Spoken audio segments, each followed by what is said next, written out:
Hello everyone. So in this video, we're going to be diving more into nuclear stability, and specifically, we're going to be learning how to read this graph. This is called a band of stability graph, and there's actually a ton of information in this graph right here. So this dark line right here between this darker gray and lighter gray, this is our line of stability.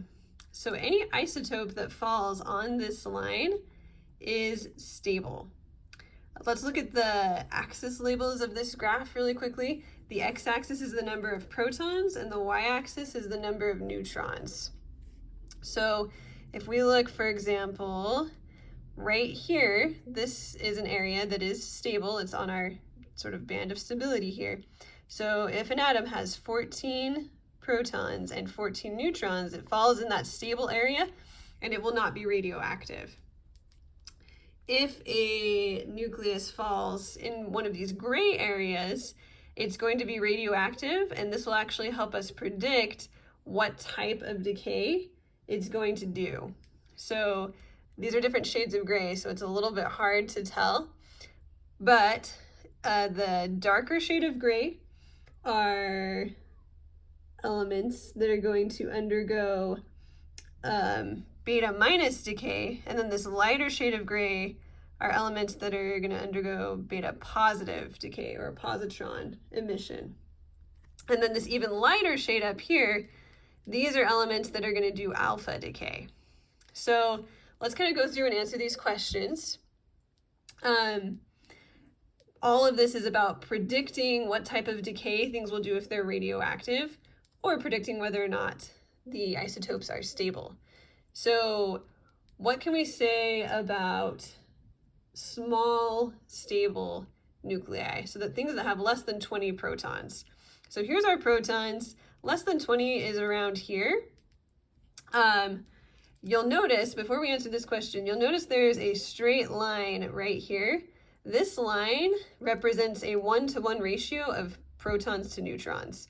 So you can see like 6 protons, 6 neutrons falls on this line, 14, 14. This line starts to veer away from the band of stability as we get more and more protons and neutrons. So like 28 protons and 28 neutrons is no longer stable. 50 protons and 50 neutrons is really unstable. And in fact, sometimes if you have an equal number of protons and neutrons, that nucleus would be so unstable it doesn't even exist. Like we've never observed it. So for small nuclei that are less than 20 protons, stability is going to mean having a pretty close to equal number of protons and neutrons. So we'll say that's going to be an equal ratio of protons and neutrons. So like a 1-to-1 ratio.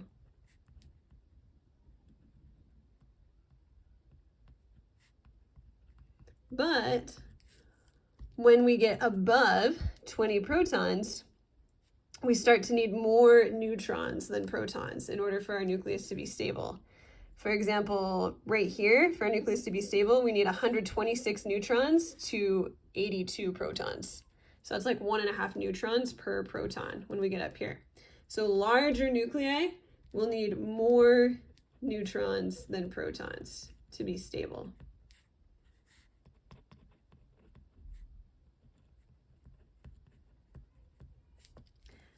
All right, so those are stable nuclei. Now let's talk about different types of unstable nuclei and what type of decay they're going to do, whether it's beta plus, beta minus, or alpha decay. So if we have more protons than neutrons, so for example, if we have, say,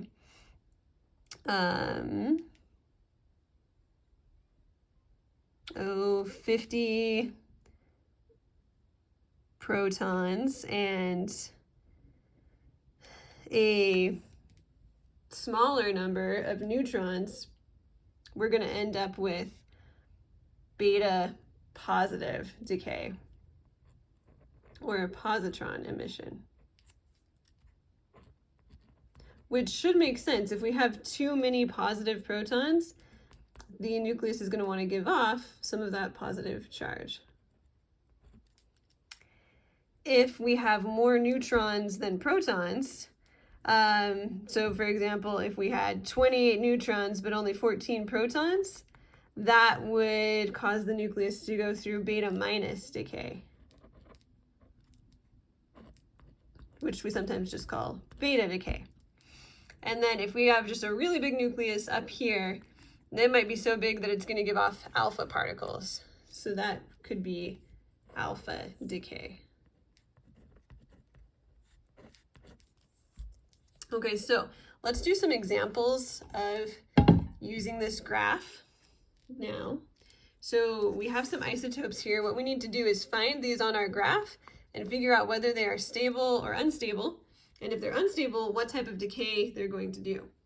So here we have an isotope of carbon that's got an atomic number of 6. So remember, the atomic number is the bottom number. And then it has a mass number of 12.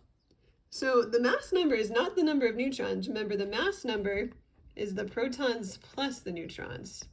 So this mass number is protons plus neutrons. So to find the neutrons, we would need to do 12 minus 6. We would need to do the mass number minus the atomic number.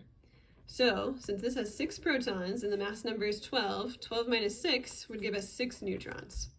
So if we go up here to our graph and we look at 6 protons and 6 neutrons, that's right on our band of stability. So this is a stable isotope. So it's not going to have a mode of decay because it's not radioactive. Let's look at another example. We've got an isotope of iron. It's got 26 protons. And then to find the neutrons, we would need to do 71 minus 26, which would be 45. So we need to find 26 protons on here. So that's going to be about right here. So we can draw a little dot there. And then it's got 45 neutrons. So that's going to be probably somewhere right in there. So this is in our dark gray area. So it's unstable and it is going to do beta minus emission.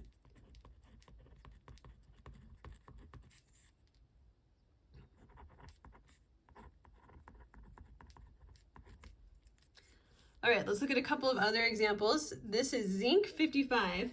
So if you remember from earlier in the year, if we have a dash and then a number, that is our mass number. So we will need to look at the periodic table to find the atomic number for zinc. So we find zinc right here, it's number 30. So our protons would be 30, and our neutrons would be 55 minus 30, which is 25. So if we go over to our graph, we need to find 30 protons, which is going to be about right here, and 25 neutrons is going to be kind of somewhere in here. So this is in our light gray area. So this is going to be an unstable isotope. And since it's in the light gray, it's going to do beta plus, or positron emission. And then lastly, we've got silicon 28. So silicon, if we look on the periodic table, is number 14. So it's going to have 14 protons. And then 28 minus 14 gives us 14 neutrons. So it is a stable isotope. And since it's stable, it will not decay. Again, 14 and 14 is right on that band of stability. So that's why it's a stable isotope. So that is how we can use this graph to figure out if specific isotopes are stable or unstable, and then what type of decay they will undergo.